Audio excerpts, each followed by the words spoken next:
আইপিএলে হঠাৎ করে বাংলাদেশের ভক্তদের দারুণ সুখবর জানালেন ফ্রাঞ্চাইজি দলগুলো।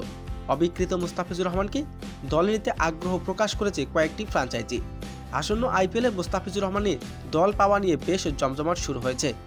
মুস্তাফিজুর রহমানকে দলে নেওয়ার কারণ বেশ কয়েকটি রয়েছে। দর্শক, বিস্তারিত থাকছে ভিডিওর প্রতিবেদনে। আসন্ন আইপিএল 2025 সালে মেঘা নিলামে তলপান্ডি বাংলাদেশের কাটার মাস্টার মুস্তাফিজুর রহমান। তবে এবারের মৌসুমে ভিত্তিমূল্য ছিল কাটার মাস্টারের 2 কোটি রুপি। মেগা অকশনে বিড করা হলে তাকে নিয়ে আগ্রহ দেখায়নি কোনো ফ্রাঞ্চাইজি দলগুলো। কারণ বাংলাদেশের ক্রিকেটারদের কোনো প্লেয়ারে আইপিএলে নেওয়া হচ্ছে না, মূলত রাজনৈতিক কারণে। যদিও হঠাৎ করে মুস্তাফিজুর রহমান দল পেতে পারেন, কারণ মুস্তাফিজুর রহমানের কাটার স্লোয়ার ডেড বল বিশ্বের নজর কেড়েছেন তিনি।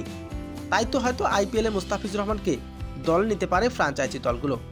মুস্তাফিজুর রহমানকে আগ্রহ দেখাতে পারে কয়েকটি ফ্রাঞ্চাইজি, এমনকি Kolkata knight riders, Chennai super kings, Hyderabad. যদি মুস্তাফিজুর রহমানকে দলে নিতে চায় তাহলে মুস্তাফিজুর অবশ্যই আইপিএল খেলবে।